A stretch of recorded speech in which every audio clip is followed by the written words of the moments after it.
Olá, pessoal! Hoje a gente vai mergulhar num conceito do direito civil que muitas vezes passa despercebido, mas que define como um imóvel se relaciona com o outro: as servidões prediais. Pensa só, você tem uma casa com uma vista espetacular e quer ter certeza de que ninguém vai construir um prédio na sua frente e acabar com tudo.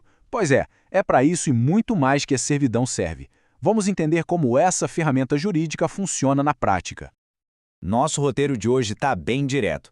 A gente começa entendendo o que é uma servidão, depois vamos diferenciar de outros conceitos parecidos para não ter erro. Na sequência, a gente explora os tipos, como uma servidão é criada e, para fechar, como ela é usada e quando ela pode terminar. Então, vamos começar pelo começo. Claro, a ideia de servidão é bem simples na sua essência. Ela nasce quando um imóvel precisa de uma ajudinha de um imóvel vizinho para ser mais útil, mais funcional ou até mesmo mais agradável. O nosso Código Civil, lá no artigo 1378, dá uma definição bem técnica, mas vamos traduzir. A servidão é um ônus real, ou seja, é um peso que recai sobre o próprio imóvel, não sobre a pessoa do dono. Esse peso é colocado em um prédio, que a gente chama de serviente, para beneficiar outro prédio, o dominante, dando a ele alguma vantagem que ele não teria sozinho. Nessa história, a gente sempre vai ter esses dois personagens. O prédio dominante é o que se dá bem, o que ganha vantagem, tipo a casa que garante a vista para o mar. E o prédio serviente é o que aguenta o tranco, ou seja, o que suporta a restrição, como o terreno na frente que não pode construir muito alto. E para a servidão funcionar direitinho existem alguns princípios básicos. Primeiro, a relação é entre os imóveis. Por isso, a obrigação é propter rem, ela segue o imóvel, não importa quem seja o dono. Um ponto super importante é que os donos têm que ser diferentes. Tem até uma expressão em latim para isso, nemine res sua servit, que significa que ninguém pode ter uma servidão sobre a sua própria coisa. E mais, servidão não se adivinha, ela tem que ser expressa, registrada. E, em regra, ela é indivisível e tem um caráter de perpetuidade. Agora, tão importante quanto saber o que é uma servidão é saber o que ela não é. No direito, essas confusões podem custar caro. Então, vamos dar uma olhada nas principais diferenças. A servidão que a gente está conversando aqui é a cível, que nasce de um acordo da vontade das pessoas. Mas, fiquem ligados, existe também a servidão administrativa. Essa é imposta pelo Estado, por lei, para atender um interesse público. Um exemplo famoso é a restrição de altura para construir perto do Teatro Amazonas, em Manaus. Ninguém pode construir um arranha-céu que atrapalhe a vista do teatro. E isso é uma imposição, não um acordo. Outra confusão muito comum é com os direitos de vizinhança, mas a diferença é fundamental. O direito de vizinhança é uma obrigação que a lei impõe para todo mundo poder conviver em paz. Pensa na passagem forçada, para um terreno que não tem saída para a rua. Já a servidão é voluntária, é um plus. Ela é criada para dar mais conforto, uma utilidade extra ao prédio dominante. E essa aqui é uma distinção bem técnica, uma verdadeira pegadinha. Imagina que uma pessoa tem dois terrenos, um do lado do outro, e constrói um caminho de um para o outro.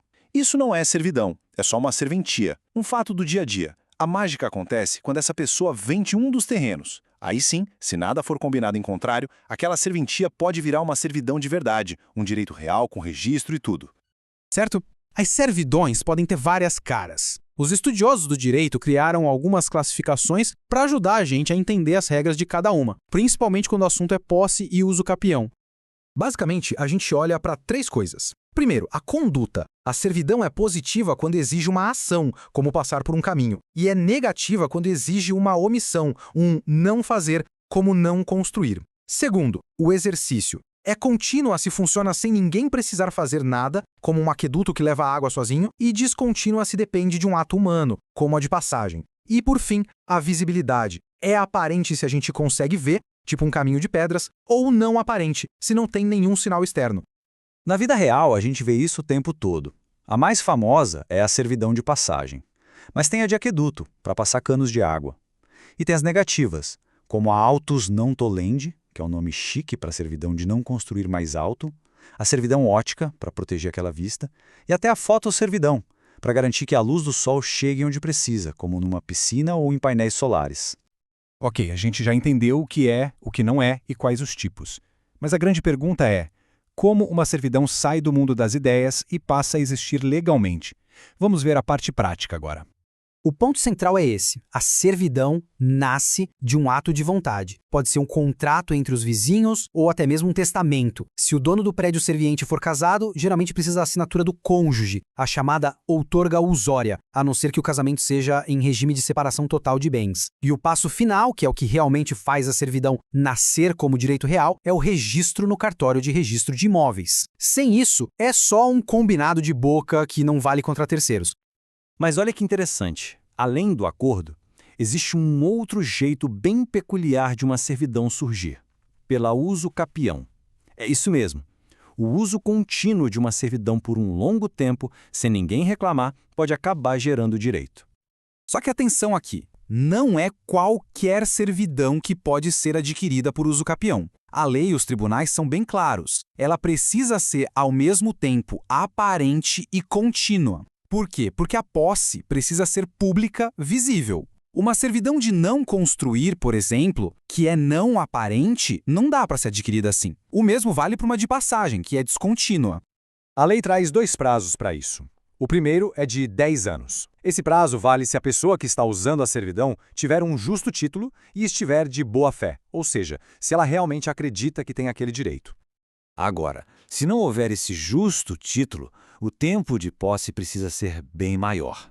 Aí o prazo sobe para 20 anos de uso contínuo e sem ninguém se opor. E esse prazo de 20 anos tem uma curiosidade que alguns juristas até chamam de uma leseira da lei, ou seja, uma bobeira. Pensa comigo, para adquirir a propriedade inteira de um imóvel por uso capião extraordinária, o prazo é de 15 anos. Mas para adquirir só um pedacinho desse direito, a servidão, a lei exige 20 anos. Parece meio sem lógica, né? É uma inconsistência que gera bastante debate. Beleza, uma vez que a servidão está constituída, ela começa a sua vida. Vamos ver agora como funciona o dia a dia dela e em que situações ela pode chegar ao fim. A palavra-chave aqui é equilíbrio. O dono do prédio dominante tem o direito de fazer obras para manter a servidão funcionando, mas ele mesmo tem que pagar por isso. Do outro lado, o dono do prédio serviente não pode fazer nada que atrapalhe o uso. A regra de ouro é: a servidão deve ser usada do jeito que menos pese, que menos incomode o prédio serviente. Apesar daquela ideia de perpetuidade, a servidão não é imortal, não. Ela pode ser extinta. Isso acontece se o titular renunciar a ela, se os 2 imóveis virarem de um dono só, o que o direito chama de confusão, se a servidão não for usada por 10 anos seguidos, se as partes fizerem um novo acordo para acabar com ela, ou, claro, se houver uma desapropriação. Resumindo a ópera, a servidão predial é muito mais que uma simples limitação. Ela é uma ferramenta jurídica super inteligente que traz flexibilidade. Ela permite que os imóveis se adaptem às necessidades da vida real, o que acaba aumentando a utilidade e, muitas vezes, o valor deles. E para a gente fechar, fica aqui uma provocação para a gente pensar. No mundo com drones, energias renováveis, cidades cada vez mais densas, que novas formas de servidão a gente pode ver surgindo? Servidão para passar cabo de fibra ótica já é normal, mas e servidão para a rota de drone de entrega? Ou para garantir que os painéis solares do vizinho não fiquem na sombra? O direito, como sempre, vai ter que correr atrás para acompanhar a sociedade.